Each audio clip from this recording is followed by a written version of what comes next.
London, 1817. The ballroom of Pembroke House glittered with 100 candles, their light catching on jewels and silver threads as the cream of London society twirled beneath crystal chandeliers. The annual masquerade had attracted every noble family of consequence, transforming the grand hall into a sea of feathered masks and colourful dominoes. Yet in this ocean of wealth and privilege, Thessaly Blackthorne felt like a pebble among pearls. "Stand straighter, cousin," Lady Eleanor Winfield hissed behind her fan. "You look as if you're attending a funeral, rather than the most prestigious event of the season." Thessaly adjusted her posture and forced a smile beneath her simple silver half-mask. The borrowed gown of pale blue silk was the finest she had ever worn, yet she knew it paled in comparison to the elaborate costumes surrounding her. As her cousin's companion for the season, she walked a precarious line between servant and guest, never truly belonging to either world. "Perhaps if you smiled more, you might attract some attention," Eleanor continued, her eyes already scanning the crowd for more worthy companions. "Even with your father's unfortunate circumstances, you're not entirely without appeal." The reference to her father's bankruptcy made Thessaly's cheeks burn beneath her mask. Once respected merchants, the Blackthornes had fallen into disgrace after a series of failed investments.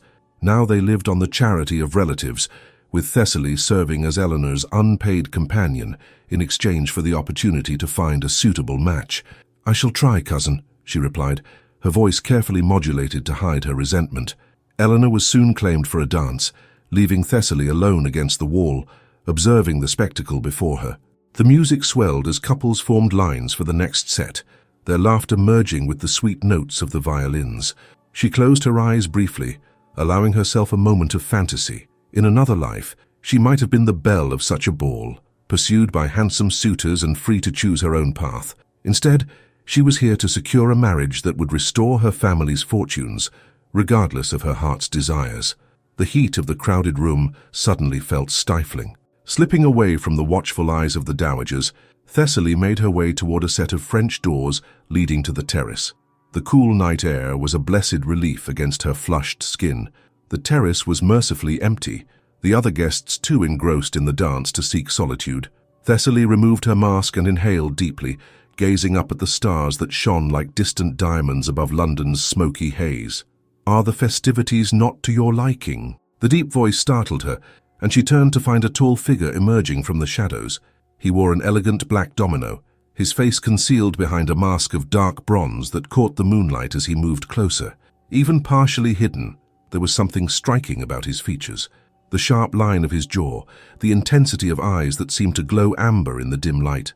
"I merely needed a moment of air, sir," she replied, hastily replacing her mask. "The ballroom is rather warm." "Indeed?" His voice held a hint of amusement, "though I suspect it is not merely the temperature that drove you to escape." There was something in his manner that suggested nobility, the confident stance, the richness of his attire, the slight arrogance in his tone.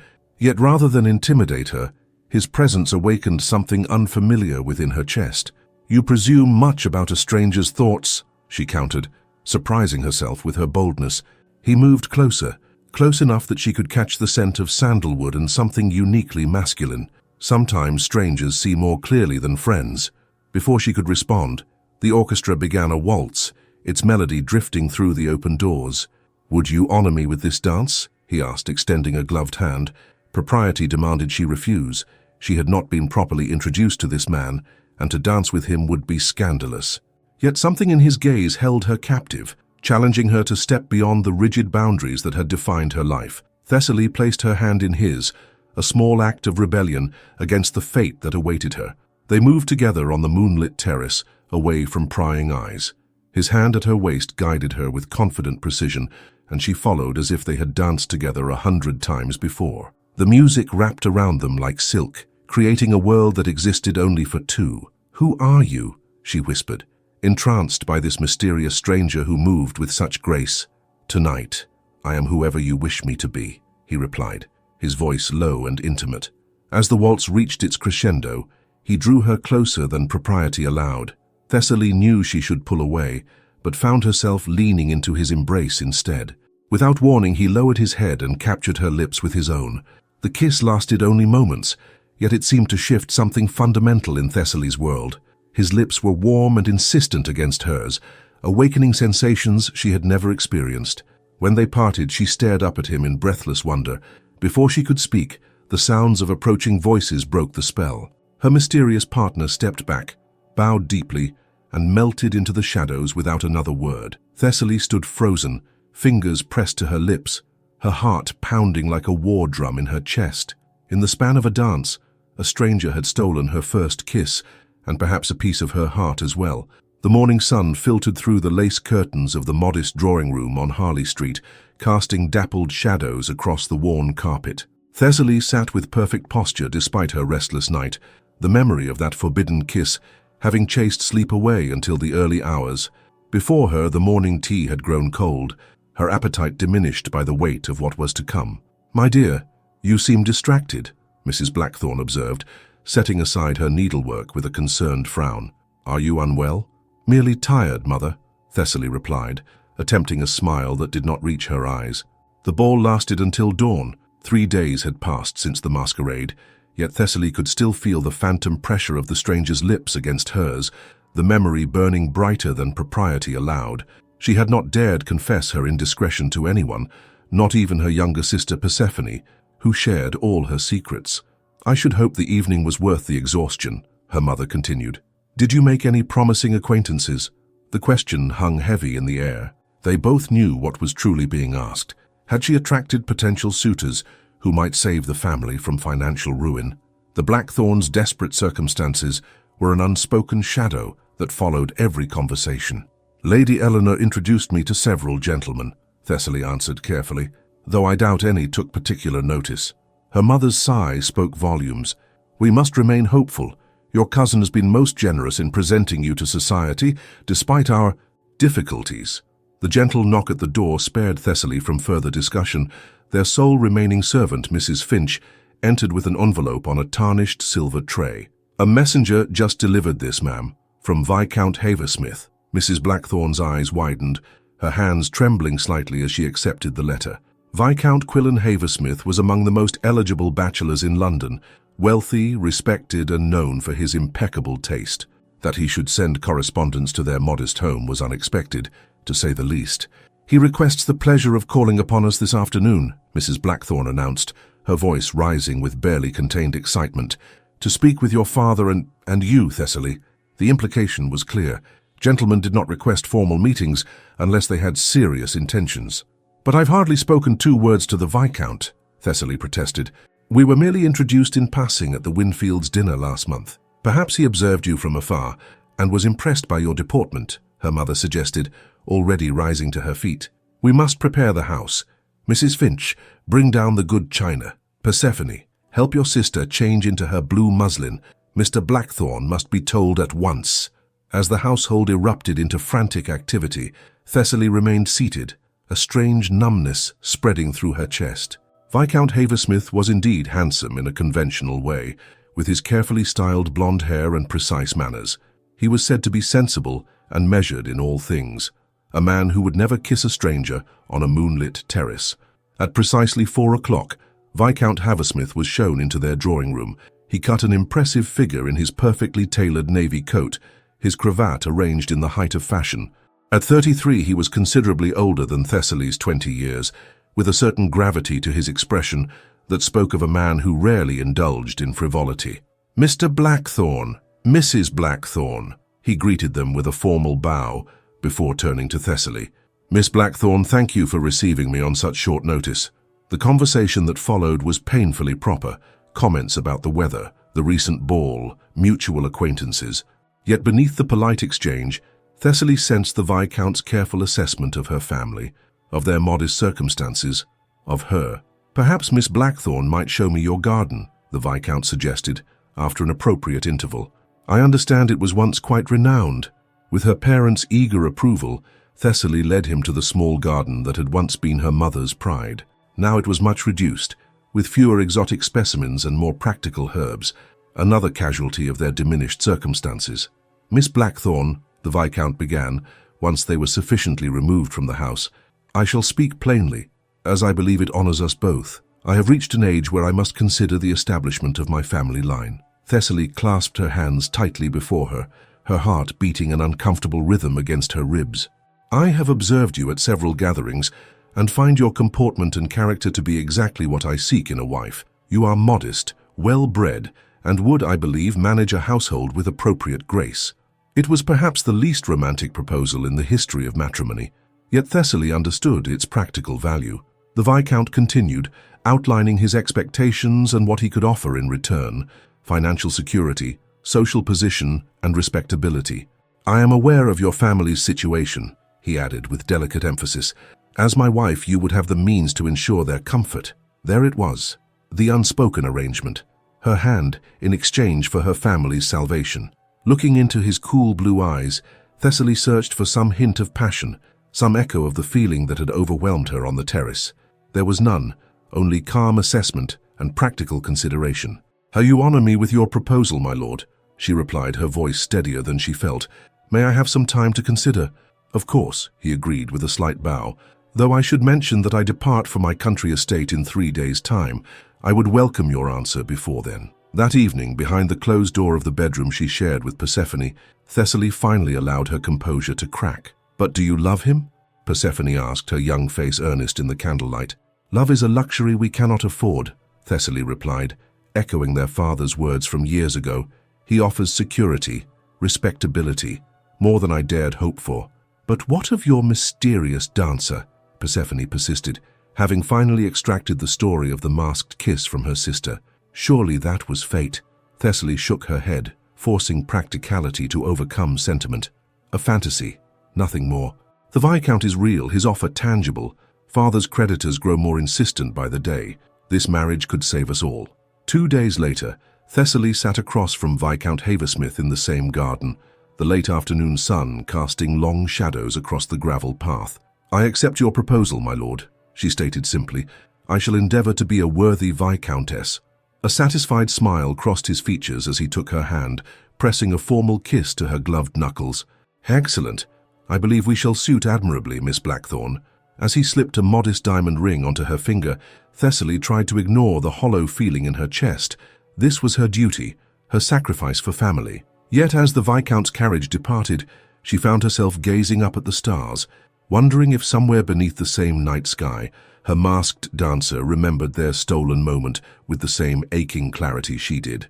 The news of Thessaly's engagement to Viscount Haversmith spread through London society with remarkable speed. Within a fortnight, what had been whispers of the Blackthorns' financial misfortunes transformed into congratulatory remarks on their daughter's fortunate match. For a family teetering on the edge of ruin, such a rapid change in social standing was nothing short of miraculous. "The invitation is for Almack's, Thessaly," Persephone announced, bursting into their shared bedroom with an envelope bearing an elaborate seal. "Can you imagine? We were never deemed worthy of entry before your engagement." Thessaly glanced up from her needlework, offering a small smile that didn't quite reach her eyes. "Lady Jersey must have been persuaded of our newfound respectability. Or perhaps she simply wishes to observe the woman who captured the elusive Viscount," her sister replied, with characteristic frankness. "They say he has avoided matrimony for years, despite the best efforts of every matchmaking mama in London." In the 3 weeks since accepting Quion's proposal, Thessaly had found herself thrust into a whirlwind of social obligations. Suddenly, doors that had been firmly closed to the disgraced Blackthorn swung open, welcoming the future Viscountess Haversmith with eager curiosity. "Will the Viscount accompany us tonight?" Persephone asked, already rummaging through their modest collection of evening gowns. "No, he sends his regrets. Business keeps him at his estate in Kent until week's end." Thessaly set aside her embroidery with a small sigh. "We shall be chaperoned by Aunt Winfield instead." Her fiancé's frequent absences had become a familiar pattern, his correspondence unfailingly polite, but devoid of any particular warmth. Though she told herself such formality was to be expected in an arranged match, Thessaly couldn't help but wonder if she was destined for a lifetime of such distant courtesy. That evening, the hallowed assembly rooms of Almack's were unusually crowded, the strict gatekeepers having been unusually generous with their vouchers. Thessaly moved through the gathering with practiced grace, her pale green gown, newly commissioned at Quion's insistence, drawing appreciative glances. "Miss Blackthorne, my congratulations on your engagement," Lady Hertford murmured as they crossed paths near the refreshment table. "Viscount Haversmith is quite the catch, though I confess many of us had believed his interests lay elsewhere. Before Thessaly could inquire about this cryptic remark, a sudden hush fell over the assembly. All eyes turned toward the entrance, where the patronesses were greeting a late arrival with unusual deference. "The Duke of Woolcroft has returned," someone whispered nearby. "After all this time. They say he's been abroad for years, Venice, Constantinople, even the wilds of Russia. I heard he swore never to return to England after the scandal." Thessaly strained to catch a glimpse of this apparently notorious nobleman. Through gaps in the crowd, she observed a tall figure dressed in somber black, his dark hair longer than fashion dictated. Even from a distance, there was something commanding about his presence that caused the sea of guests to part before him. "Evander Woolcroft," Aunt Winfield supplied, appearing suddenly at Thessaly's elbow, "the most eccentric of the Woolcroft line, and that is saying something indeed. His grandfather was said to have converted to some strange Eastern religion, and his father collected obscure musical instruments. This one disappeared from society after his sister's unfortunate— well," she lowered her voice, "best not to speak of such things in polite company." As her aunt continued her gossiping, Thessaly found her gaze drawn repeatedly to the mysterious Duke. There was something vaguely familiar about him that she couldn't place, perhaps in the proud set of his shoulders or the restrained elegance of his movements. "Come, we must pay our respects," Aunt Winfield decided, gripping Thessaly's arm with surprising strength. "A connection to Woolcroft, however tenuous, could only enhance your standing. Besides, you and he are to be neighbours once you marry Quilon. The Woolcroft and Haversmith estates share a boundary in Kent, though they've been feuding for years over some water rights nonsense." Before Thessaly could protest, she found herself being steered directly toward the Duke. As they drew nearer, the strange sense of familiarity intensified. The Duke turned at their approach, and Thessaly found herself staring into eyes of striking amber, eyes that seemed to flare with recognition before cooling to careful neutrality. "Your Grace," Aunt Winfield curtsied deeply, "how delightful to see you return to London. May I present my niece, Miss Thessaly Blackthorne, recently betrothed to Viscount Haversmith." The Duke's gaze held Thessaly's for a moment that stretched uncomfortably long. Up close, his features were striking rather than conventionally handsome: high cheekbones, a strong jaw shadowed with evening stubble, and those remarkable eyes that seemed to see through all pretense. "Miss Blackthorne." His voice was deep, with a hint of something foreign in his accent. When he bowed over her hand, Thessaly felt an inexplicable shiver race up her arm. "My congratulations on your engagement." "Thank you, Your Grace." She managed to keep her voice steady despite the sudden racing of her heart. "I understand we are to be neighbours in Kent." "Indeed." A sardonic smile touched his lips. "Though the Haversmiths and Woolcrofts have traditionally kept their distance, your fiancé and I have differing perspectives on many matters." There was an undercurrent to his words that Thessaly couldn't decipher, but before she could respond, Lady Jersey appeared, claiming the Duke's attention for an introduction to some eligible young lady. As he moved away, Thessaly released a breath she hadn't realized she was holding. "How strange," she murmured to herself. "What is, dear?" her aunt inquired. "Nothing of consequence," Thessaly replied quickly. "Merely that the Duke seems familiar somehow, though I'm certain we've never met." The evening proceeded with the usual pattern of dances and carefully modulated conversation, yet Thessaly found her attention repeatedly drawn to the Duke of Woolcroft. He danced only once with Lady Jersey's protégé and spent the remainder of the evening in apparent disinterest, though she occasionally caught him observing the proceedings with a cynical eye. It was during the supper interval that he approached her again, appearing beside her table with silent grace. "Miss Blackthorne, might I claim the next dance? The quadrille, I believe." Startled by his sudden appearance, Thessaly glanced at her aunt, who nodded encouragement despite her earlier comments about the feud between their families. "I would be honored, Your Grace." When he led her onto the floor, Thessaly was acutely aware of the curious glances directed their way. The Duke of Woolcroft rarely danced, according to the whispers, and certainly not with newly engaged women of little social consequence. As they moved through the figures of the dance, the strange sense of familiarity intensified. There was something in the way he held her hand, the particular angle of his head as he regarded her. "Have we met before, Your Grace?" she finally asked during a pause in the dance. His expression remained carefully neutral, though something flickered in the depths of his eyes. "Perhaps in another life, Miss Blackthorne. I'm being serious, sir. As am I." He guided her through a turn with surprising grace. "Tell me, do you often escape to terraces during crowded balls?" The question struck her like a physical blow. Thessaly missed a step, saved from embarrassment only by the Duke's steady hand at her waist. "You," she whispered, searching his face with new awareness. "At the masquerade." The faintest smile touched his lips, gone so quickly she might have imagined it.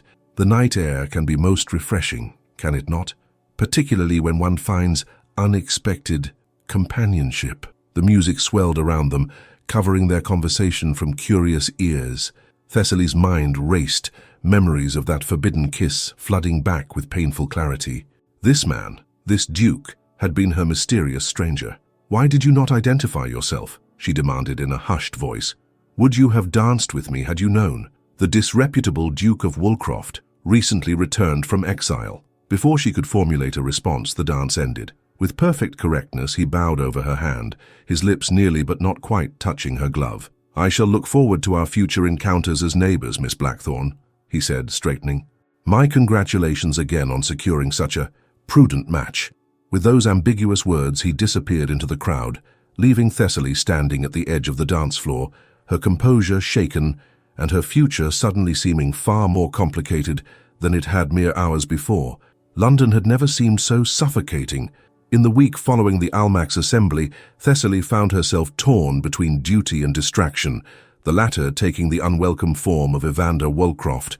Though she had not encountered the Duke again, his revelation had upended her carefully constructed composure. Every waking moment was haunted by the memory of their dance, the confirmation that he had been her masked stranger, and the implications that knowledge carried. "You seem distracted today," Viscount Haversmith observed as they strolled through Hyde Park, his voice bearing its usual measured calm. Having returned from Kent 2 days prior, he had immediately resumed his courtship duties with methodical precision. "Is something troubling you, my dear?" Thessaly tightened her grip on his arm, fighting the urge to glance at every passing carriage in search of a particular face. "Not at all. I'm merely adjusting to our new social calendar. It seems my days are no longer my own." "Such is the responsibility of your position," he replied with a small smile that did not reach his eyes. "As Viscountess Haversmith, you will be expected to maintain certain connections. I'm pleased to see you adapting so readily."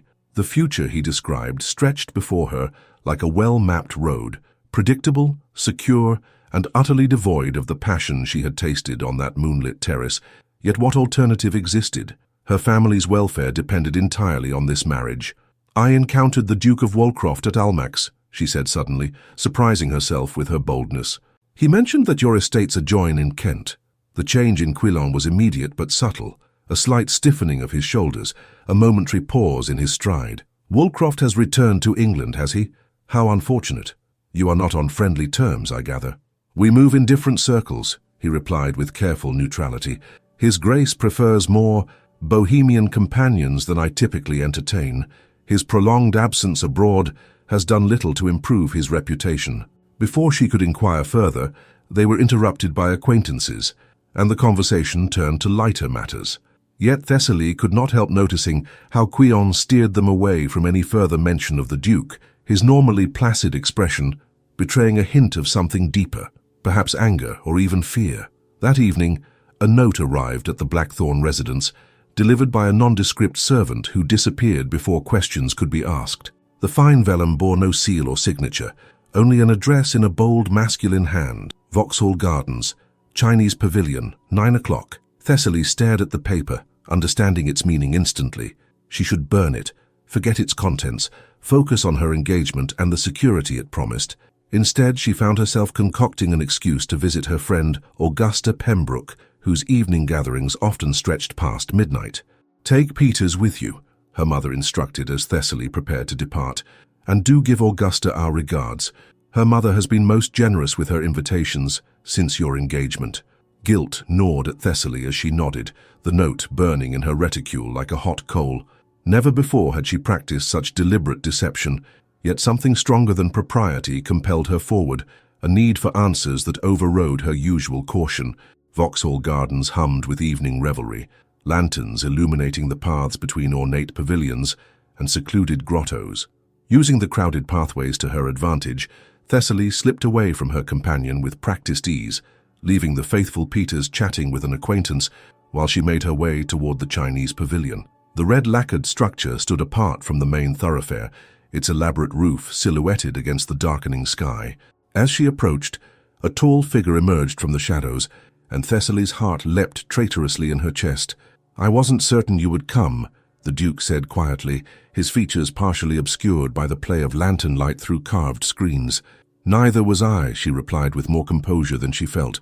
"This is highly improper, Your Grace." "Evander," he corrected. "I believe we're past formalities, considering our first encounter." Heat rushed to her cheeks at the reminder. "That encounter was a mistake. I am betrothed to Viscount Haversmith, a betrothal arranged after our meeting as I understand it." He stepped closer, his gaze intense. "Tell me, did you think of me when you accepted his proposal?" The presumption of the question should have offended her. Instead, Thessaly found herself responding with unexpected honesty. "I thought of my family's survival. Not all of us have the luxury of following our hearts, Your Grace." Something shifted in his expression, a softening, perhaps, or a recognition. "Walk with me," he said, offering his arm. When she hesitated, he added, "We remain in public view. Your reputation is safe if not entirely unblemished." Against her better judgment, Thessaly placed her hand upon his sleeve. They moved along a less traveled path, maintaining a pace slow enough for conversation yet purposeful enough to discourage gossip. "You must wonder why I asked you here," he began. "To explain why a duke would kiss an unknown woman at a masquerade, then disappear without a word? Yes, an explanation would be welcome." His smile was brief but genuine. "I had no knowledge of your identity that night, only that you seemed as eager to escape the crush as I was. When I saw you on that terrace..." He paused, searching for words. "You appeared like something from another world, honest, unaffected by the artifice that surrounds us in society. So you kissed me on a whim." The thought was both thrilling and vaguely insulting. "I kissed you because, for the first time since returning to England, I felt something other than contempt for this society and its shallow conventions." His candor was startling. "I left because I heard others approaching and wished to spare you scandal. I had no intention of revealing myself. Yet you did at Almack's, because I discovered your identity and your engagement to Quilon Haversmith." His voice hardened on the name. "A match, I suspect, has little to do with affection." Thessaly stopped abruptly, withdrawing her hand from his arm. "You presume too much, sir. My arrangements are not your concern." "They became my concern the moment I learned who your intended is." Evander's expression darkened. "There are things you should know about Viscount Haversmith before you bind yourself to him permanently." A chill that had nothing to do with the evening air settled over Thessaly. "What things? Has he spoken to you of my sister, Cordelia?" When Thessaly shook her head, Evander continued, his voice tight with controlled emotion. 8 years ago, she was engaged to marry Quilon Haversmith. A week before their wedding, she was found dead, drowned in the lake that borders our estates. Thessaly's breath caught. "An accident, surely." "So the magistrate ruled." His jaw tightened. "But Cordelia was an excellent swimmer, and there were circumstances that were never adequately explained. Circumstances involving your fiancé." "What are you suggesting?" Thessaly asked, though part of her already understood. "I'm suggesting that Quilon Haversmith is not the honorable gentleman he presents himself to be." Evander's gaze held hers, unflinching. "I left England because I could not bear to remain in a society that protected him. I returned because I finally found evidence that might reveal the truth." Confusion and disbelief warred within Thessaly's mind. "If you have evidence of wrongdoing, why not present it to the authorities?" "Because it is incomplete. I need access to certain papers in Haversmith's possession, papers he would never willingly surrender." Understanding dawned with cold clarity. "And you believe I could help you obtain them?" Evander had the grace to look slightly abashed. "When I first learned of your engagement, yes, that was my thought." "So your interest in me is merely a means to an end," Thessaly concluded, a strange hollowness expanding in her chest. "A tool for your revenge. Initially, perhaps," he admitted, catching her arm as she turned to leave. "But that changed the moment I saw you again." "Thessaly, Miss Blackthorne," she corrected coldly, though her heart raced at his use of her given name. "I believe we have nothing further to discuss, Your Grace. My fiancé may not be perfect, but at least his intentions toward me have been forthright." Evander released her arm but remained close, his expression intense. "Has he told you why he selected you, specifically? A woman from a family in financial distress with limited connections?" "Quilon Haversmith does nothing without calculation, Miss Blackthorne. Ask yourself what advantage your particular situation offers him."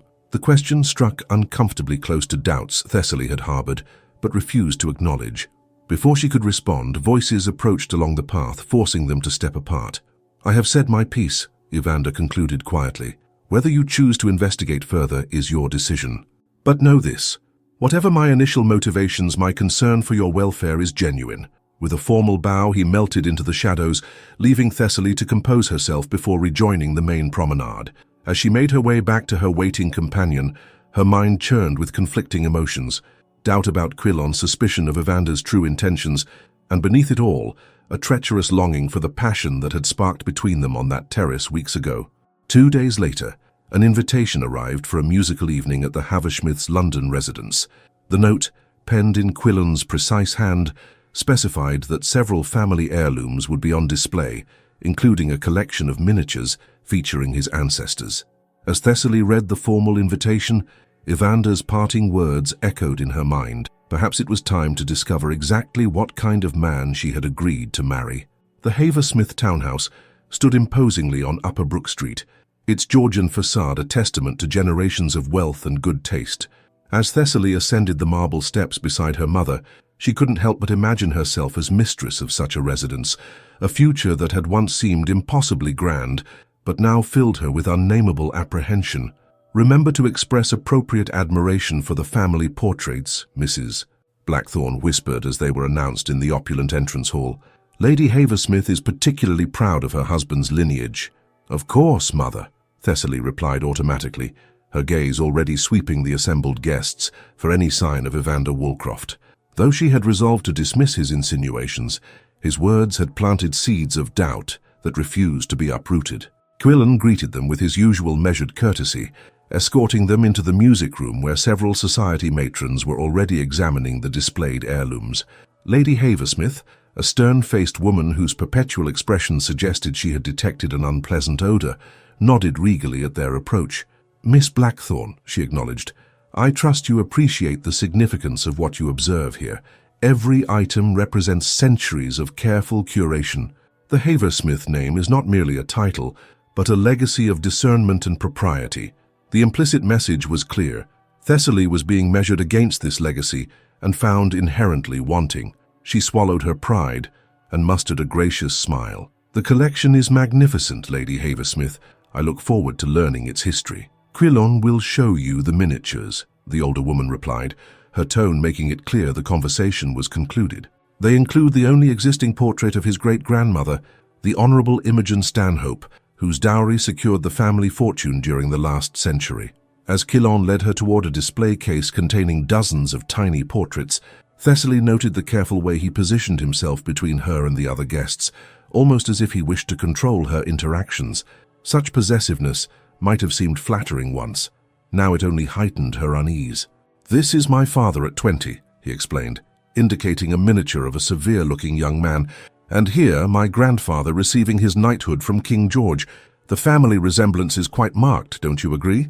Thessaly nodded politely, though in truth she found the parade of stern Haversmith faces rather forbidding. As Quilon continued his methodical explanation, her attention wandered to a small door partially concealed behind a tapestry at the far end of the room. "What lies beyond there?" she asked, interrupting his discourse on a particularly grim-faced ancestor. A flicker of annoyance crossed his features. "Merely my father's private study. Nothing of interest, I assure you." "Isn't that where you conduct your estate business as well?" Thessaly pressed, recalling his frequent mentions of important correspondence. "I should like to see it someday. After all, as your wife, I would need to understand how the household functions." Something unreadable passed through Quilon's eyes. "There will be time enough for such practical matters after the wedding. For now, let us focus on the evening's entertainment. I believe Miss Darlington is about to perform."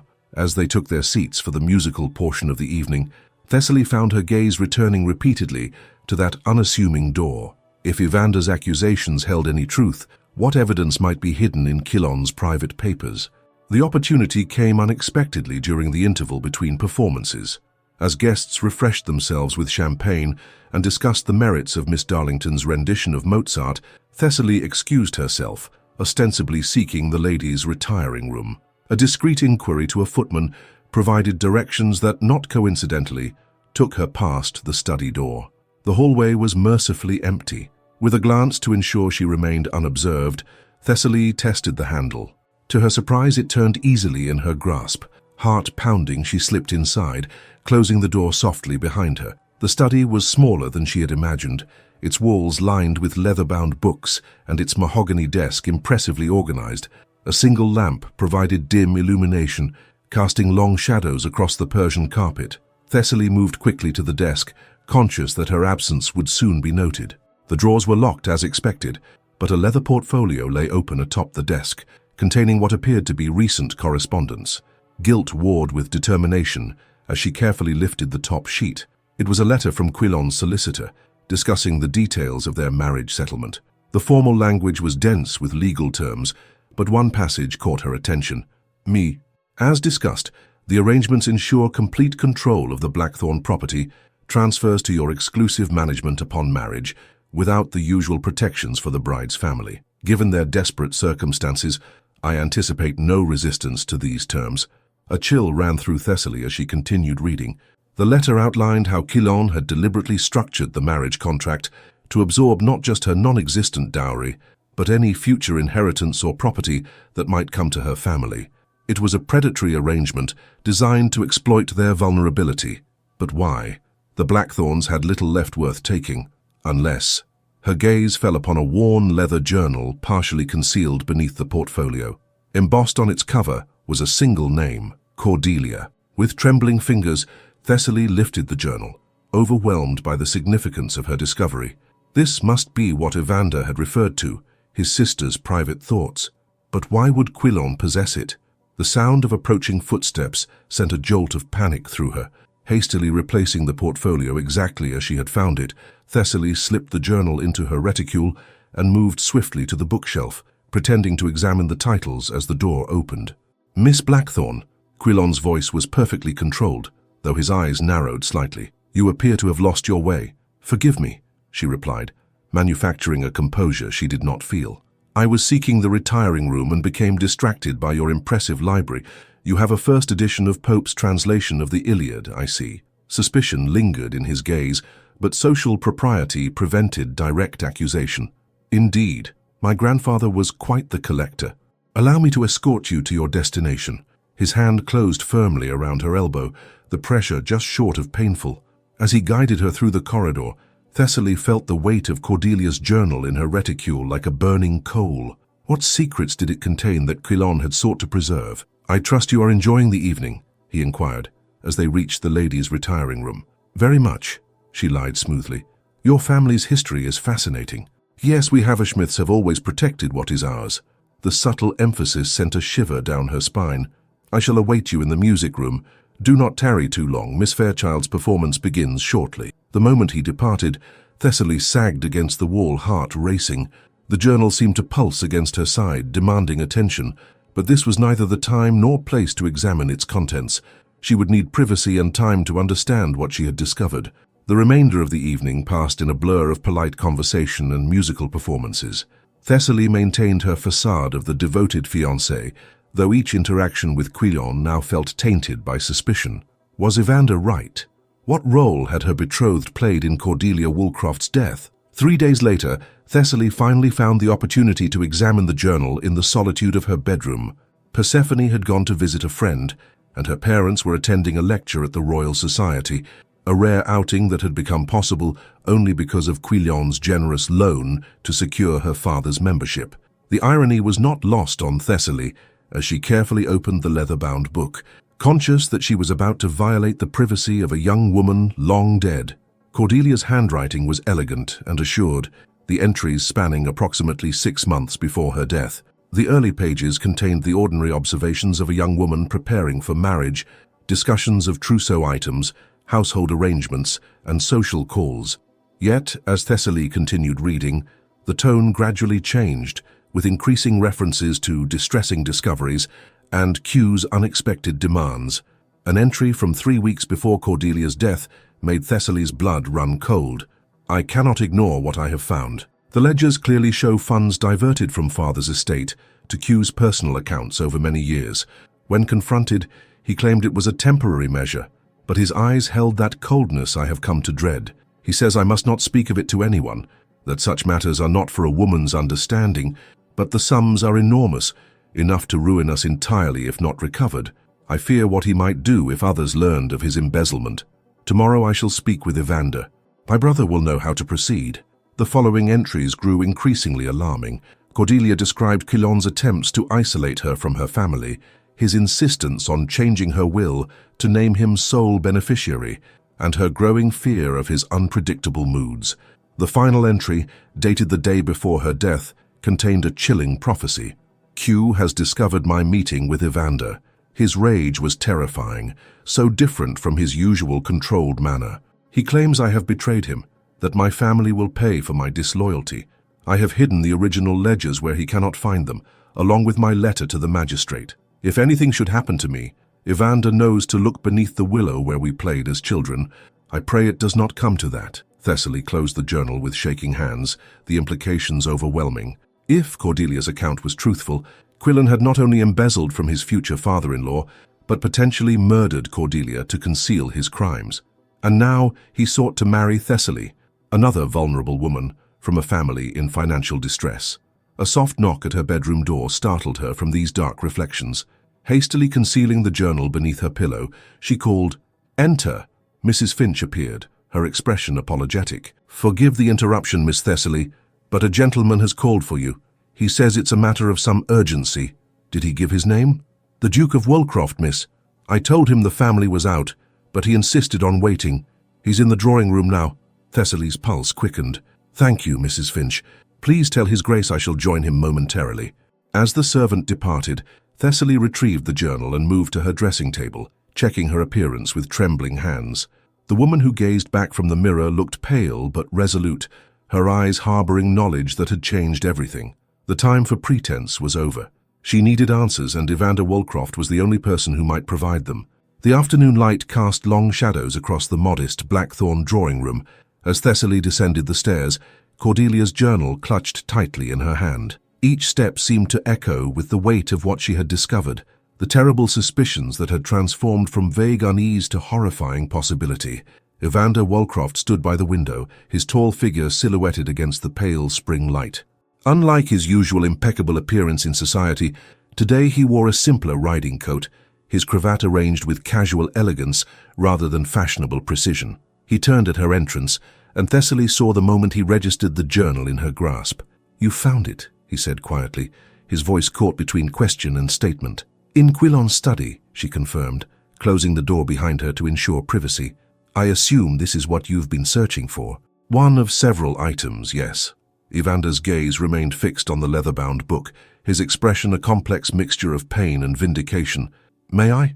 Thessaly handed him the journal, watching as he ran his fingers reverently over the cover before opening it to the final entries. The muscle in his jaw tightened as he read, his composure slipping to reveal the raw grief beneath. "I knew she feared him near the end," he said finally, closing the journal with careful hands. "But I never imagined the extent of it. She tried to protect me even then." "The journal mentions ledgers and a letter to the magistrate," Thessaly said, taking a seat on the settee and gesturing for him to join her. "Hidden beneath a willow tree on your estate." "Yes, I found those shortly after her death." Evander remained standing, too agitated to sit. The ledgers confirmed what Cordelia had discovered. Quilon had been systematically embezzling from our father's estate for years. As for the letter, he paused, composing himself. It detailed her fears that Quilon might harm her to prevent the exposure of his crimes. Yet the magistrate ruled her death an accident. Quilon's family has deep connections in Kent. The magistrate was persuaded that Cordelia's letter represented the paranoid imaginings of a nervous bride. Bitterness edged his voice. Without her testimony, the ledgers alone were insufficient proof, especially after Quilon produced alternative records showing all funds properly accounted for. "Forgeries," Thessaly concluded. "Skillful ones." Evander finally sat beside her, close enough that she could catch the faint scent of sandalwood and leather. "I spent years abroad gathering evidence against him, tracing financial transactions through various banking houses in Europe. I needed proof that could not be dismissed as a grieving brother's vendetta." "And did you find it?" His expression tightened. "Fragments. Enough to convince me of his guilt, but not enough to satisfy a court. What I need is access to his private correspondence from that period, letters that would confirm his knowledge of the embezzlement and his efforts to silence Cordelia." Understanding dawned with terrible clarity. Letters you believed I might help you obtain. Initially, yes. His honesty was both brutal and oddly reassuring. When I learned of your engagement, I saw an opportunity to finally bring him to justice. So our encounter at the masquerade, she couldn't finish the sentence, the implication too painful to voice, was entirely unplanned, Evander completed firmly. I had no knowledge of who you were that night, Thessaly. The truth is far more prosaic. I attended the masquerade to observe Quilon, who I knew would be present. When I saw you escape to the terrace, I followed on impulse, drawn by, he hesitated, searching for words, by something I cannot entirely explain. Thessaly studied his face, looking for any sign of deception. Finding none, she asked the question that had haunted her since their revelation at Almax. And after, when you learned my identity? I was torn, he admitted. Part of me wanted to warn you immediately about the man you had agreed to marry. Another part, the part consumed by the need for justice, saw a potential ally. It was wrong of me not to be forthright from the beginning. The raw honesty in his voice touched something deep within her. Here was no carefully constructed facade like Quilon's, but a man grappling with the conflict between duty and desire. We have both made difficult choices, she said quietly. Before he could respond, a sharp knock at the front door broke the moment. Mrs. Finch's hurried footsteps crossed the hall, followed by the unmistakable sound of Quilon Haversmith's measured tones. Panic flashed across Thessaly's face. He cannot find you here. Evander rose swiftly, tucking Cordelia's journal inside his coat. The garden door? Through the morning room, she gestured urgently. Quickly, he moved toward the indicated door but paused, turning back to grasp her hand. Be careful, Thessaly. If he suspects you know anything. Miss Blackthorne? Quilon's voice called from the hallway. Mrs. Finch mentioned you were receiving a visitor. Go, Thessaly whispered, pulling her hand from Evander's grasp. I shall handle this. With a reluctant nod, Evander slipped through the connecting door, just as Quilon entered the drawing room. His gaze swept the space with calculated precision before settling on Thessaly, who had composed her features into what she hoped was a welcoming expression. Quilon, what a pleasant surprise, she greeted him, rising from the settee. I wasn't expecting you this afternoon. Evidently, he replied, his tone mild yet underscored with something harder. Mrs. Finch mentioned a gentleman caller. I trust I'm not interrupting an important engagement. Not at all, Mr. Pembroke was merely delivering an invitation from his sister, Augusta. The lie came more easily than she would have expected. He departed just moments ago. Quilon's gaze lingered on the connecting door, a slight furrow appearing between his brows. How curious, I didn't pass anyone on the street. Perhaps he went through the garden. Augusta mentioned he had other calls to make in the neighborhood. Thessaly gestured toward the chairs. Would you care for tea? My parents are out, but I'm sure Mrs. Finch could arrange a— That won't be necessary. Quilon crossed to the window, his posture rigidly controlled. I came with a specific purpose, my dear. There has been a disturbing development that requires our immediate attention. A chill of apprehension ran down Thessaly's spine. What sort of development? It appears that a personal item has gone missing from my study, a journal of some sentimental value. His gaze, when he turned to face her, was coldly assessing. You wouldn't happen to know anything about it, would you? The direct accusation caught her off guard. Thessaly fought to maintain her composure, conscious that her response might reveal far more than she intended. I'm afraid I don't, she replied, meeting his gaze with forced steadiness. When did you notice it missing? Shortly after our musical evening. Quilon moved closer, his movements deliberate. How curious that it should disappear precisely when you were discovered in my study, allegedly admiring the bookshelves. Are you accusing me of theft, Quilon? Thessaly kept her voice level, though her heart hammered painfully against her ribs. I prefer to think of it as misplaced curiosity, he replied with a thin smile, influenced perhaps by outside forces. Tell me, have you had any contact with the Duke of Walcroft since your introduction at Almax? The abrupt change of subject nearly caused her to falter. We have crossed paths at various gatherings, she answered carefully. London society is rather confined during the season. And has he shared his unusual theories regarding my past? Understanding bloomed with terrible clarity. Quilon knew, or at least suspected, far more than he had revealed. She was caught in a dangerous game between two powerful men, one of whom might be capable of murder. He mentioned that his sister was once your fiancée, Thessaly admitted, seeing little point in denying what was common knowledge, and that her death was unexpected. Tragic, indeed. Quilon's expression softened into practiced sympathy. Cordelia was a delicate soul, prone to melancholy and irrational fears. Her brother has never accepted the accidental nature of her drowning, preferring instead to construct elaborate conspiracies to explain a simple, if heartbreaking, truth. The smooth delivery of this explanation, clearly rehearsed and perfected over years, sent a chill through Thessaly.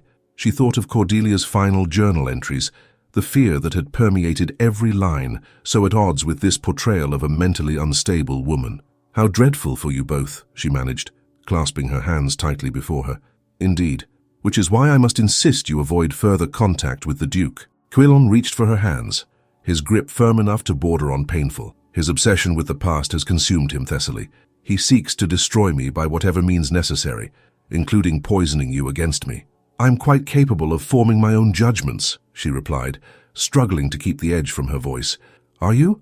His thumb traced a circle on her wrist, the gesture possessive rather than affectionate. A young woman of limited experience, facing the loss of family standing, suddenly approached by a titled nobleman with dramatic tales of injustice. It's a scenario designed to appeal to romantic sensibilities. The condescension in his tone sparked something beyond fear in Thessaly, a flash of genuine anger that temporarily overwhelmed her caution. "Perhaps I am more discerning than you believe," she said, pulling her hands from his grasp. "After all, I accepted your proposal based on practical considerations rather than romantic inclination." A flicker of surprise crossed Quilon's features before his expression settled back into its usual controlled mask. "Practicality is a commendable trait in a wife," he acknowledged, "which is why I'm confident you'll see the wisdom in my request. For the sake of our future together, you must sever any connection with Woolcroft." The implicit threat beneath his reasonable tone was unmistakable. Thessaly understood with perfect clarity what was being communicated. Her family's security depended entirely on Quilon's continued patronage, and that patronage was conditional upon her compliance. "I understand," she replied quietly. "Excellent." His smile never reached his eyes. "Now, regarding the missing journal—" "As I said, I know nothing about it," Thessaly interrupted, her voice steadier than she felt. "But I shall certainly keep an eye out for anything unusual."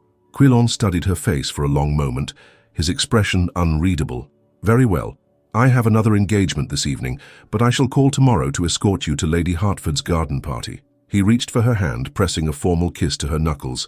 "Until then, my dear." The moment the front door closed behind him, Thessaly sank onto the settee, her legs suddenly too weak to support her. The game had become infinitely more dangerous. Quilon suspected, perhaps even knew of her connection to Evander, and his warning had been unambiguous. If she continued to investigate his past, the consequences would extend beyond her own safety to encompass her entire family. Yet how could she proceed with the marriage now, knowing what lurked behind Quilon's perfect facade? The evidence against him remained circumstantial, but Cordelia's journal painted a damning portrait of a man capable of terrible deception. If he had orchestrated one fiancé's death to protect his secrets, what might he do to another who threatened to expose him? As the shadows lengthened across the drawing-room floor, Thessaly faced the most difficult decision of her life. To break the engagement would mean financial ruin for her family. To honor it might mean placing herself in the power of a murderer. And somewhere between these impossible choices lay Evander Woolcroft, with his quest for justice and the undeniable connection that had sparked between them from their very first encounter, a connection that now placed them both in grave danger. Chapter 7. Between Honor and Heart. The soft golden light of dawn crept through Thessaly's bedroom window, illuminating the scattered sheets of parchment across her writing desk. She had spent the night drafting and discarding letters, to Quilon, to her parents, to Evander, each attempt failing to adequately express the impossible situation in which she found herself. Dark circles shadowed her eyes, testament to a night without sleep, yet her mind remained painfully alert. 3 days had passed since Quilon's veiled threats, 3 days of maintaining a facade of serene contentment whenever in his presence. 3 days of careful avoidance of any mention of the Duke of Woolcroft. The charade had grown increasingly difficult to sustain, particularly when Quilon had presented her with a pearl necklace, a small token of affection that felt more like a collar than a gift. "You haven't touched your breakfast again," Persephone observed, as they sat in the morning room later that day. "Mother is beginning to worry." "To wedding nerves, I suppose," Thessaly replied with a smile that felt brittle even to herself. Her sister's perceptive gaze lingered. At 17, Persephone possessed an uncanny ability to perceive what others wished to conceal. "It's more than that," she stated simply. "You've changed since visiting Viscount Haversmith's home. Did something happen?" For a moment, Thessaly considered confiding everything: the journal, Evander's accusations, her growing fear of the man she had agreed to marry. But to burden her sister with such knowledge would be to make her complicit in a dangerous secret. "Marriage is a serious undertaking," she said instead. "It's natural to have moments of reflection. Reflection shouldn't make you look as though you're marching to the gallows," Persephone countered. "If you don't love him, love is a luxury we cannot afford," Thessaly interrupted, echoing the words she had spoken weeks earlier, though they now tasted bitter on her tongue. Before her sister could press further, Mrs. Finch appeared at the doorway, her expression uncommonly grave. "Miss Thessaly, there's a messenger for you, most urgent," he says. The note was delivered on plain paper, unsigned, the handwriting instantly recognizable. "Regent's Park, West Pavilion, noon. Vital information regarding H. Destroy this message." Thessaly's heart raced as she crumpled the paper in her fist. Evander was taking an enormous risk in contacting her directly after Quilon's warning. Whatever information he possessed must be significant indeed. "Is everything all right?" Persephone inquired, watching her sister's reaction with concern. "Perfectly," Thessaly assured her, forcing a smile. "Augusta Pembroke wishes me to join her for a walk in the park. The fresh air will do me good, I think." The lie came more easily this time, another small betrayal in what had become a web of deception. She could only hope that whatever Evander had discovered would justify the risk they were both taking. Regent's Park was moderately crowded when Thessaly arrived, fashionable couples strolling along the pathways while children played under the watchful eyes of their nursemaids. She had taken care with her appearance, selecting a walking dress of sea-green muslin that would not attract undue attention, her bonnet tilted to partially obscure her face from casual observation. The West Pavilion stood apart from the main promenade, its classical columns offering discreet shelter among a small grove of elms. As Thessaly approached, she scanned the surrounding area for any sign of familiar faces, painfully aware that being observed in Evander's company could have disastrous consequences. He was waiting inside the pavilion, his back to one of the columns, positioned to observe approaching visitors without being immediately visible from the path. At the sound of her footsteps, he turned, relief evident in his expression. "You came," he said simply, as if he had half expected her to ignore his message. "Your note suggested it was important." Thessaly remained near the entrance, maintaining a respectable distance. "Though I must be brief. If Quilon discovers I've met with you—" "He's made threats then?" It wasn't a question. "Not explicitly, but he made it clear that my family's future depends upon my complete dissociation from you." She clasped her hands before her to stop their trembling.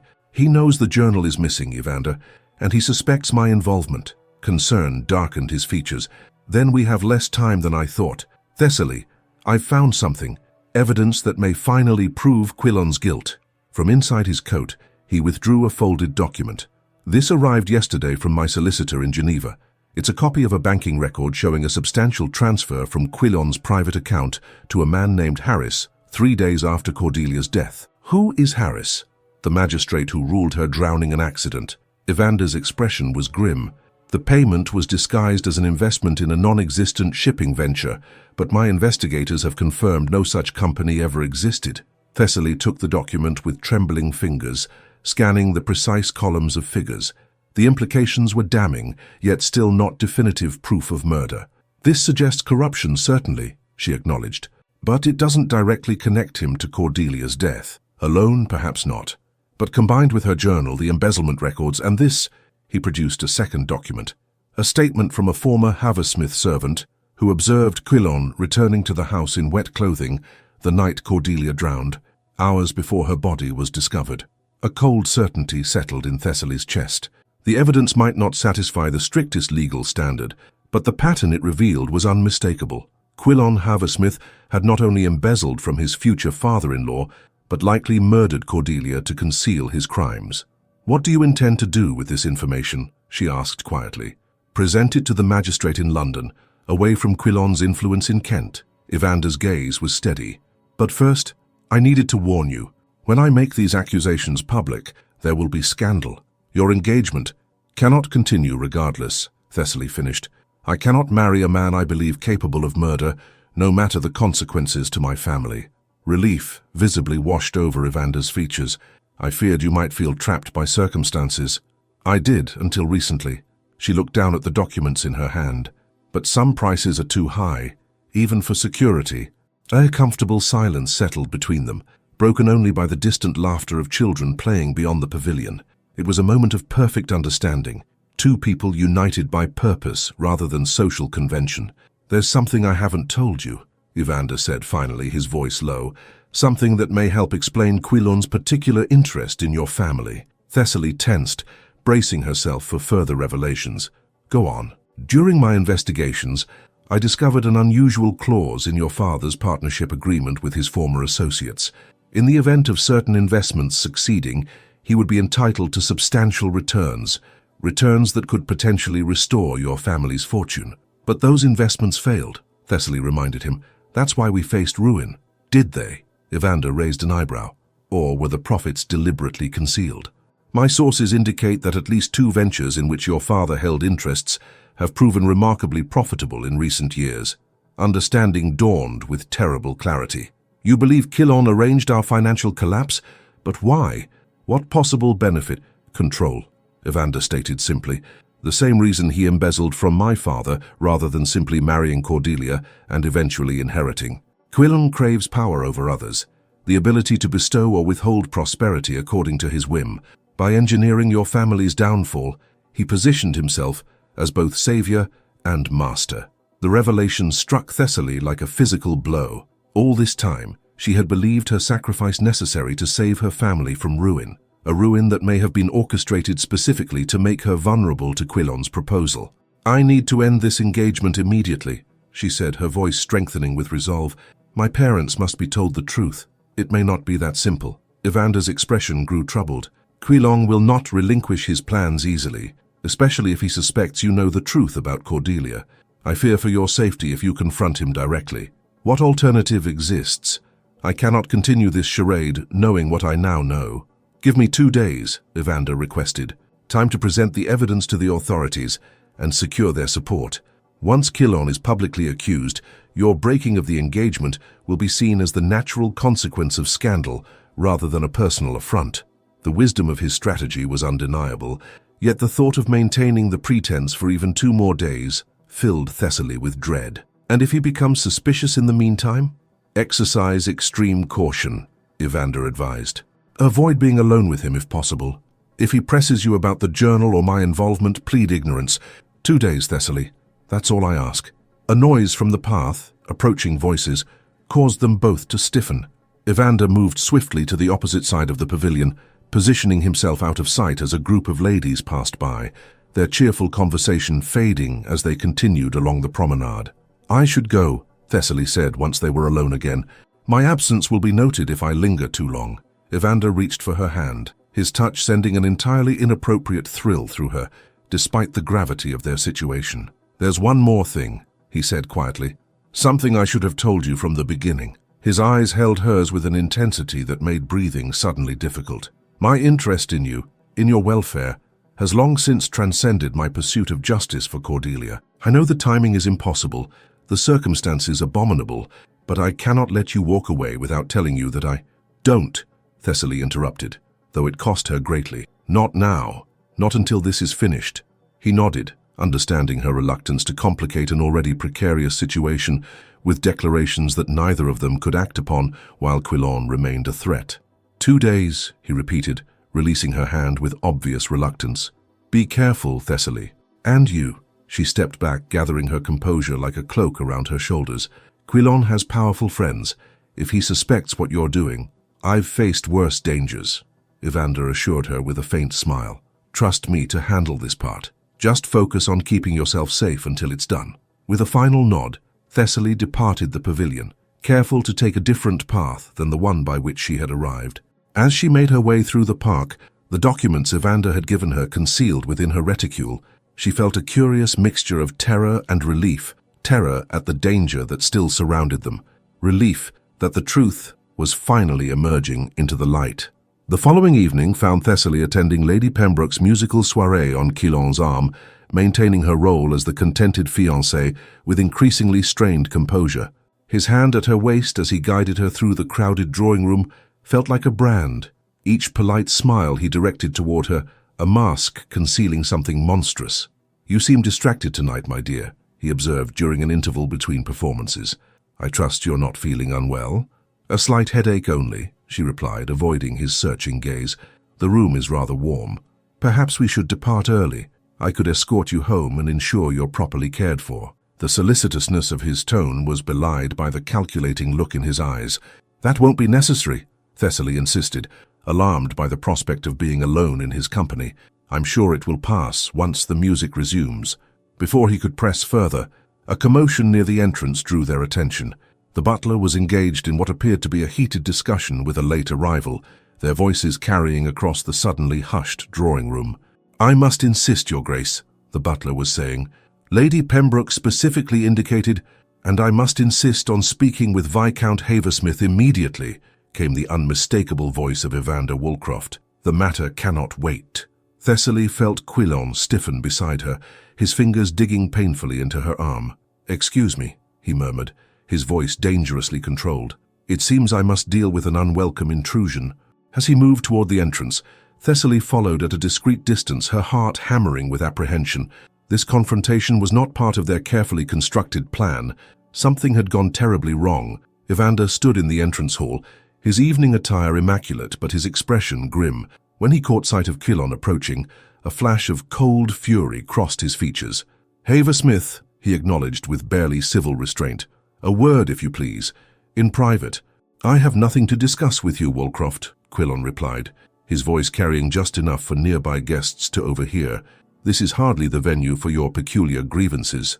"On the contrary," Evander countered, "I believe Lady Pembroke's guests might find my grievances most enlightening. Shall I share them here, or would you prefer to step outside?" The thinly veiled threat hung in the air between them. After a moment of tense silence, Quilon inclined his head toward a side door. 5 minutes, no more." As they disappeared into what appeared to be a small library, Thessaly struggled to control her rising panic. This confrontation threatened to destroy everything before the proper authorities could be involved. Moving with deliberate casualness, she positioned herself near the library door, straining to hear the conversation beyond. "Found the servant, Haversmith," Evander was saying, his voice tight with controlled anger. "The one who helped you dispose of the original ledgers. He's prepared to testify." "Testimony from a disgruntled former employee?" Quilon's tone remained unruffled. "Hardly compelling evidence. Combined with the banking records from Geneva and Cordelia's journal, it creates a rather damning picture." A moment of silence, then Quilon's voice, suddenly harder. "So you have the journal?" I wondered who had taken it. "Let me guess, my fiancé proved unable to resist your dramatic tales of injustice?" "Leave Miss Blackthorne out of this," Evander warned. "This is between us." On the contrary, something in Quilon's tone sent a chill down Thessaly's spine. "I believe she's central to our current situation. The question is, does she understand the consequences of her choice? The complete ruin that awaits her family when I withdraw my support?" "Your threats no longer carry weight," Evander replied. "I've spoken with William Blackthorne's former business partners. It seems certain investments have proven unexpectedly profitable, profits deliberately concealed to engineer the family's financial collapse." Another silence, longer this time. When Quilon spoke again, all pretense of civility had vanished from his voice. "You've overplayed your hand, Woolcroft. Whatever evidence you believe you possess, it will never see the light of day. I've buried scandals far more substantive than your pathetic vendetta. Is that a threat? A simple statement of fact? By this time tomorrow, you'll understand the futility of challenging me. As for Miss Blackthorne," the sudden shift to Thessaly made her blood run cold. "She has until our wedding day to decide where her loyalties lie. After that, her options become considerably more limited." The sound of approaching footsteps from within the library sent Thessaly scurrying back toward the drawing room. She had just resumed her seat when the two men emerged separately, Quilon's expression perfectly composed, while Evander's betrayed, barely controlled fury. Without acknowledging anyone, Evander strode directly to the exit. As he passed near Thessaly's chair, he dropped something, a small folded note that landed discreetly beside her skirts. With a casual adjustment of her dress, she concealed it within her palm. Quilon returned to her side moments later, his demeanor betraying nothing of the confrontation that had just occurred. "A minor business disagreement," he explained smoothly to those nearby. Nothing to concern ourselves with. I believe Miss Fairchild is about to perform Beethoven's Moonlight Sonata, shall we? The remainder of the evening passed in a blur of anxiety, the note burning in Thessaly's glove like a coal. Only when safely ensconced in her bedroom that night could she finally unfold it, hands trembling as she read Evander's hasty scrawl. Plans compromised. Quilon's influence greater than anticipated. Evidence disappeared from solicitor's office. Meet tomorrow, St. James's Church, 10 a.m. Vital we act quickly. Trust no one. The gravity of their situation struck Thessaly with terrible force. Evander's carefully constructed case was collapsing before it could be presented. Quilon, with his extensive connections, was systematically eliminating the evidence against him. And tomorrow she was expected to accompany her fiancé to Lady Hertford's garden party, maintaining the charade of their engagement while disaster loomed. In that moment, Thessaly knew she could wait no longer. The time for caution had passed. Whatever the consequences, she must break her engagement immediately and expose Quilon's crimes before he could silence them both, just as he had silenced Cordelia 8 years before. A pale fog shrouded London on the morning Thessaly made her decision, wreathing the streets in ghostly white as if nature itself acknowledged the gravity of what was to come. She dressed with particular care, a gown of deep blue that lent her courage, her mother's cameo at her throat, gloves pulled firmly over trembling hands. Each item felt like armor donned for battle. "You're leaving early," Persephone observed, watching from the doorway as Thessaly secured her bonnet. "Lady Hertford's garden party isn't until noon. I have an errand first," Thessaly replied, avoiding her sister's perceptive gaze. "Tell Mother I'll meet her directly at the Hertfords." The simple statement concealed monumental deception. Thessaly had no intention of attending the garden party. Instead, she clutched a letter addressed to her parents, explaining everything: Quilon's crimes, Cordelia's journal, the evidence Evander had gathered. She would leave it with Mrs. Finch to deliver after she had departed for St. James's Church, ensuring her family understood why she had taken such drastic action. St. James's Square was quiet when she arrived, the morning mist still clinging to the trees. The church stood in dignified solitude, its spire disappearing into the gauzy white sky. Thessaly paused at the iron gates, scanning the square for any sign of Evander, or, worse, someone who might report her presence to Quilon. Seeing no one, she slipped into the cool dimness of the church. Candles flickered in iron sconces, casting long shadows across the stone floor. The emptiness was both reassuring and disquieting. Where was Evander? Had something prevented him from coming? "You're early," the voice from behind startled her. Thessaly turned to find Evander emerging from a side chapel, his expression drawn with exhaustion. Dark shadows beneath his eyes suggested he too had passed a sleepless night. "I couldn't wait any longer," she confessed. "Quilon expects me at Lady Hertford's garden party. If I failed to appear, he would know something was amiss," Evander concluded. "You were right to come early. The situation has grown more precarious than I anticipated." He guided her to a secluded pew, positioning himself to observe the entrance. "My home was searched last night," he informed her quietly.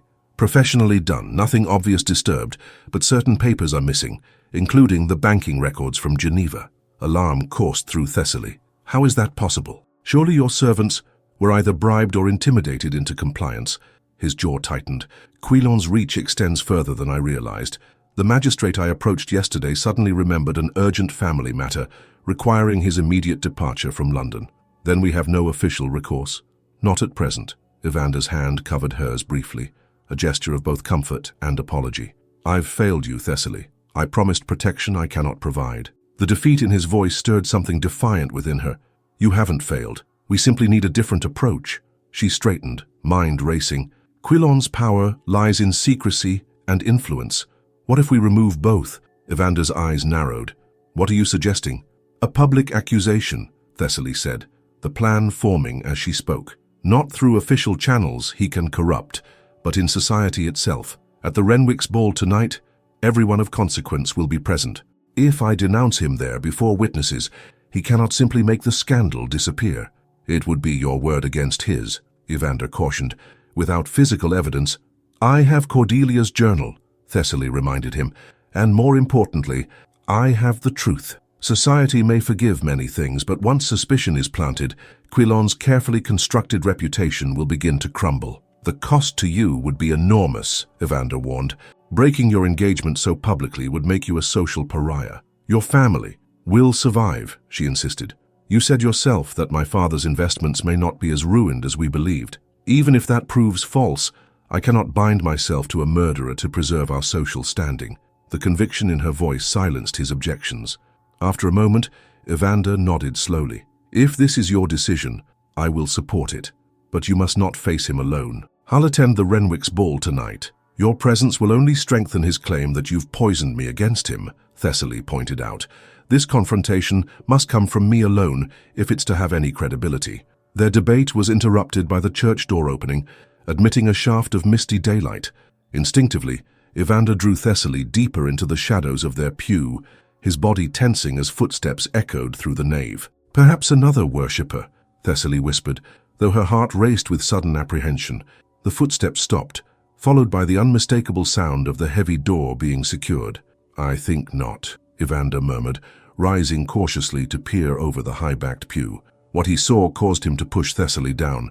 Stay hidden, he ordered quietly. Quillen's man, Fletcher. How could he know we'd be here? Thessaly whispered, blood turning cold at the implications. Your note was intercepted or your movements observed. Evander's expression hardened. It no longer matters. We need to leave. Immediately. He gestured toward a small door near the altar. The vestry. It connects to the vicarage garden. Can you run in those skirts? Thessaly nodded, gathering the fabric in one hand. Lead the way. They moved swiftly but silently along the side aisle, using the massive stone pillars for cover. They had nearly reached the vestry door when a second figure appeared before it. Another of Quillon's servants, his purpose unmistakable. This way, Evander redirected, pulling Thessaly toward a narrow staircase that led to the choir loft. They ascended quickly, the wooden steps creaking treacherously beneath their feet. Woolcroft, Fletcher's voice echoed through the church. There's no point in hiding. Lord Haversmith merely wishes to speak with his fiancée. From their elevated position, Thessaly could see the two men converging on the staircase, effectively trapping them in the loft. Evander surveyed their surroundings with the calm assessment of a man accustomed to difficult situations. There, he pointed to a small window overlooking the churchyard. It's our only option. The window was narrow, but not impossibly so. With Evander's assistance, Thessaly clambered onto the stone ledge, gathering her skirts carefully as she eased through the opening. A decorative buttress provided precarious footing, just enough to balance as Evander followed, his broader shoulders barely squeezing through the space. The roof slopes down toward that oak tree, he indicated, taking her hand. Move carefully. The morning dew makes the tiles slippery. Inching along the steep incline, they made their way toward the massive oak whose branches extended invitingly close to the church roof. Thessaly silently thanked her childhood spent climbing trees on her grandfather's estate, a pastime her mother had discouraged as unladylike, but which now proved invaluable. Reaching the edge, Evander went first, stretching to grasp a sturdy branch before swinging gracefully into the tree's protective embrace. Give me your hand, he called softly, reaching back for her. The gap seemed impossibly wide, but Thessaly had come too far to falter now. Taking a deep breath, she gathered her courage and leapt, feeling Evander's strong grip catch her as she landed awkwardly among the branches. Together they descended the tree, reaching the ground just as angry voices emerged from the church. Without pausing to catch their breath, they fled across the churchyard and into the maze of London streets beyond, the morning fog providing welcome concealment. Only when they had put considerable distance between themselves and St. James's did they pause, ducking into a quiet muse to gather their thoughts. Quillon knows, Thessaly stated the obvious, her voice breathless from their flight. Everything has changed. Indeed, Evander's expression was grim. He won't stop now. Having shown his hand so openly, he must either silence us both or flee the country. The reality of their situation struck Thessaly with terrible force. They were now engaged in a desperate race, not just to expose Quillon's crimes, but to survive his attempts to prevent that exposure. I must warn my family, she realized suddenly. If Quillon would send men after me, he might target them as well. We'll go to my townhouse first, Evander decided. It's not safe for you to return home, but we can send a trusted messenger to your parents. He hesitated, then added, and from there, we must consider leaving London altogether. Fleeing would make us appear guilty, Thessaly protested. Staying might make us dead, Evander countered bluntly. We need time to regroup, to secure what evidence remains, and find allies Quillon cannot intimidate. My estate in Northumberland would provide safe haven while we gather our forces.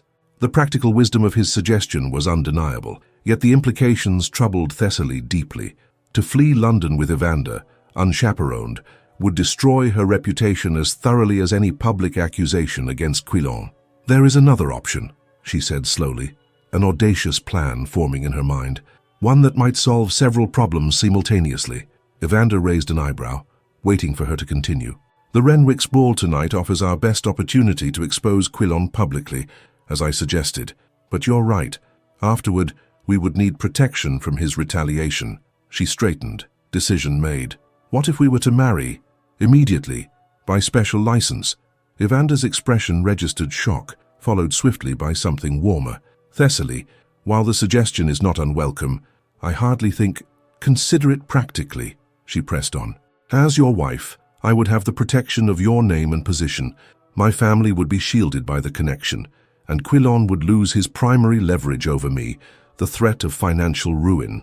Marriage should not be entered into as a tactical maneuver," Evander objected, though his eyes betrayed a different emotion entirely. "Is that all it would be?" Thessaly asked quietly, finding courage to voice what had remained unspoken between them. "A maneuver?" The question hung between them, freighted with meaning. After a moment, Evander reached for her hand, his expression softening. "You know it would not," he admitted, "but circumstances being what they are, I would not have you feel compelled by desperation rather than other considerations." "The desperation merely hastens what I would wish regardless," Thessaly replied with surprising steadiness. "Perhaps not in this manner, or with such urgency, but the destination would be the same." A smile touched Evander's lips, the first genuine smile she had seen from him. "Then I accept your pragmatic proposal, Miss Blackthorne, though I insist upon improving upon it at a more appropriate time." Their moment of connection was brief, the urgency of their situation quickly reasserting itself. With renewed purpose, they made their way through back streets and quiet squares toward Evander's Mayfair residence, formulating their plan as they went. The events of the following hours passed in a blur of purposeful activity. A trusted servant was dispatched to the Blackthorne residence with a letter explaining everything and instructing her parents to remain at home until further notice. Another was sent to secure a special license from the Archbishop of Canterbury, leveraging Evander's considerable influence for immediate processing. By late afternoon, word reached them that Quilon had called at the Blackthorne residence, demanding to know Thessaly's whereabouts. Her parents, forewarned, had claimed ignorance, suggesting she might have gone directly to Lady Hertford's garden party. The deception would not hold for long, but it bought precious time. As evening approached, Thessaly found herself in the unexpected position of preparing for both a wedding and a confrontation. The simple gown of pale gold silk, hastily acquired from a discreet modiste who owed Evander a favor, would serve for both occasions, its elegant simplicity appropriate for a bride in unusual circumstances. "The license has been secured," Evander informed her, joining her in the library where she had been writing letters to various influential figures detailing Quilon's crimes. The Archbishop's secretary was remarkably accommodating once I explained the urgency of our situation, though perhaps not its full complexity. "And the church?" Thessaly inquired, sealing the last of her letters with wax. "St. George's, Hanover Square. The vicar will meet us at 9 o'clock. He hesitated, studying her face. "There is still time to reconsider, Thessaly. Once we take this step—" "My mind is made up," she interrupted gently. "First the Renwick's ball to confront Quilon, then directly to St. George's. By morning everything will be changed." 2 hours later, Thessaly stood at the entrance to the Renwick's ballroom, heart pounding beneath the elegant silk of her gown. Evander waited in his carriage nearby, ready to collect her after the confrontation. She was entirely alone for what would surely be the most difficult moment of her life. The orchestra was playing a lively country dance, couples weaving in complex patterns across the polished floor. At the far end of the room, Thessaly spotted Quilon in conversation with Lord Hertford, his posture relaxed, as if he had no concerns more pressing than the evening's entertainment.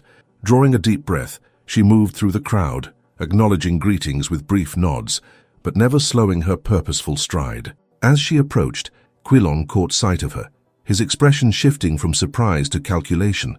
"Thessaly, my dear," he greeted her smoothly, "I've been most concerned. Your absence from Lady Hertford's garden party caused quite a stir." "I imagine it did," she replied, her voice carrying clearly in the sudden lull of conversation around them, though perhaps not as much of a stir as what I have to say now. Something dangerous flickered in Quilon's eyes, quickly masked by solicitous concern.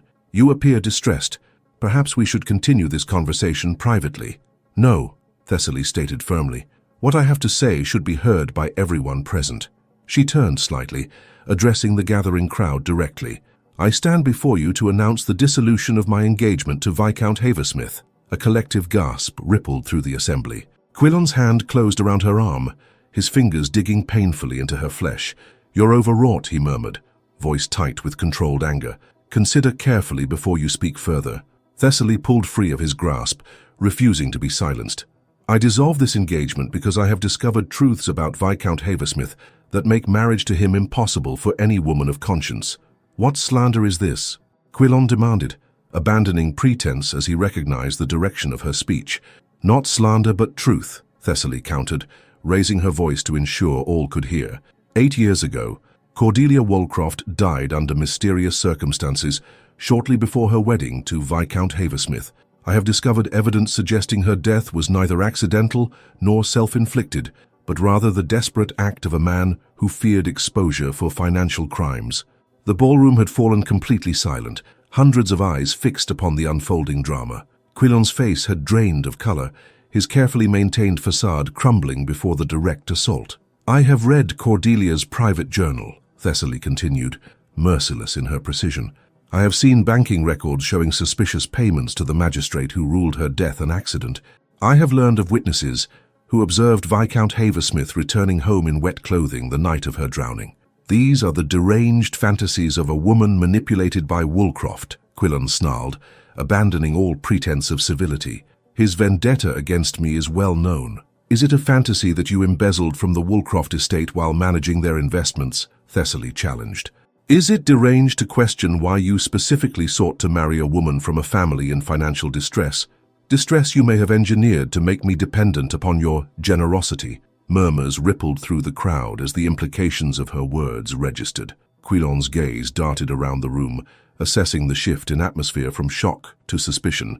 "I will not stand here and be subjected to such outrageous claims," he declared, drawing himself up with wounded dignity.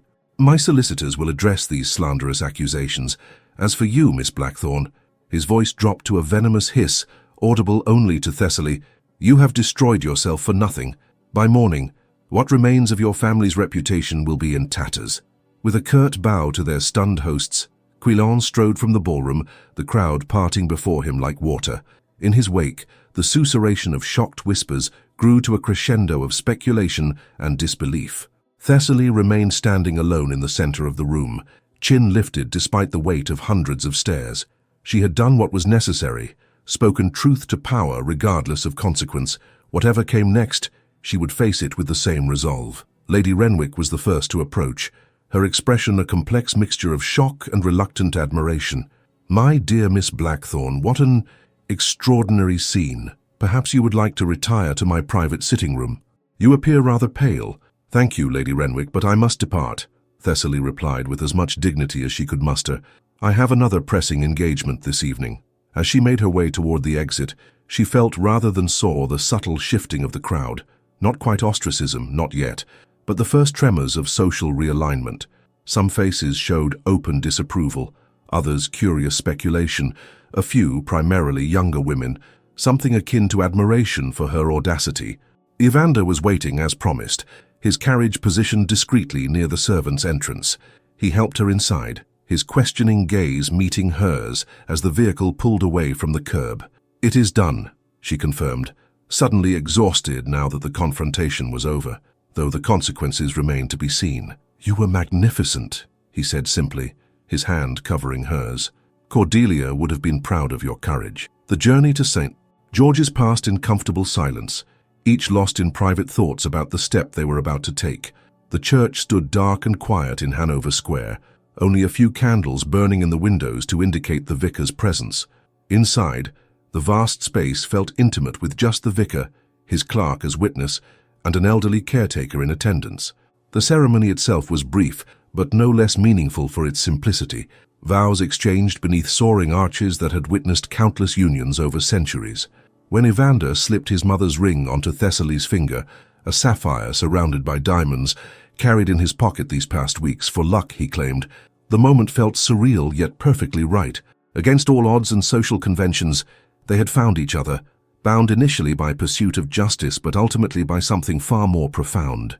Lady Woolcroft, Evander murmured as they departed the church, the title still unfamiliar to them both. I regret that our wedding night must be spent in flight rather than celebration, but I promise proper amends when circumstances allow. Thessaly smiled, finding unexpected lightness despite the gravity of their situation. I shall hold you to that promise, Your Grace. Their carriage was waiting, trunks already loaded for the journey north to Evander's Northumberland estate. As they prepared to depart London, and whatever consequences Quilon might yet unleash, Thessaly felt not fear but a strange sense of freedom. For the first time in her life she had chosen her own path, regardless of society's expectations or financial pressures. 6 months later, on a crisp autumn day, Thessaly stood on the terrace of Woolcroft Manor, watching golden leaves drift across the expansive lawn. The Northumberland estate had become home more quickly than she could have imagined, its wild beauty and isolation providing both sanctuary and solace during tumultuous times. A letter from London, Evander announced, joining her at the stone balustrade. From your sister. Thessaly took the proffered envelope eagerly. Persephone's letters were always filled with sharp observations about the aftermath of what society now referred to simply as the Haversmith scandal. She writes that Quilon has been sighted in Brussels, Thessaly reported as she scanned the pages, apparently living under an assumed name and in greatly reduced circumstances. Justice finds its own path sometimes, Evander observed, though I would have preferred to see him stand trial for Cordelia's death. The court of social opinion has rendered its verdict nonetheless, Thessaly reminded him. The banking records you finally secured from Geneva were published in enough quarters to convince even his staunchest defenders. He is ruined in England, his title tarnished beyond repair. And your family? Evander inquired, though he already knew the answer from previous correspondence. Recovering admirably, Thessaly smiled. Father's partnership has been restructured with honest associates this time, and Persephone writes that they may even consider a season for her next year, now that the worst of the scandal has faded. Evander's arm slipped around her waist, drawing her close. And you, my Duchess? Any regrets about your hasty marriage to a scandal-plagued duke? Only that we waited as long as we did, she replied honestly, turning in his embrace, though perhaps everything unfolded exactly as it should. Had we met under ordinary circumstances, at some tedious ball or dinner party, I would still have fallen in love with you, Evander completed, his voice soft but certain, perhaps more slowly, less dramatically, but inevitably nonetheless. Thessaly reached up to trace the line of his jaw, still marveling at the freedom to touch him so intimately. The masquerade served its purpose then. It allowed us to see each other truly, without the masks society forces us to wear. Speaking of masquerades, Evander said, a mischievous light entering his eyes, I've been considering hosting a ball here before winter makes travel difficult, our first as host and hostess. A ball? Here in the wilderness of Northumberland? Thessaly laughed, though the idea held unexpected appeal. Who would attend? More than you might imagine, he assured her. Not everyone in society found your stand against Quilon objectionable. Many admired your courage, particularly as evidence of his crimes became more widely known. The prospect of re-entry into society, on their own terms, in their own home, was both daunting and exhilarating. A masquerade specifically, she inquired, catching his meaning. I thought it fitting, Evander smiled, though this time I shall make certain to claim all my dances with you from the beginning, no mysteries or masked strangers required. As autumn sunlight gilded the landscape around them, Thessaly leaned into her husband's embrace, content in the knowledge that their union, begun in danger and defiance, had blossomed into something neither could have anticipated that night at Pembroke House, when a masked stranger had dared to kiss an unknown woman beneath the stars. Their waltz continued, no longer constrained by society's rigid measures or the shadows of the past, a dance of equals, partners in both love and purpose, their steps in perfect harmony as they moved together into whatever the future might hold.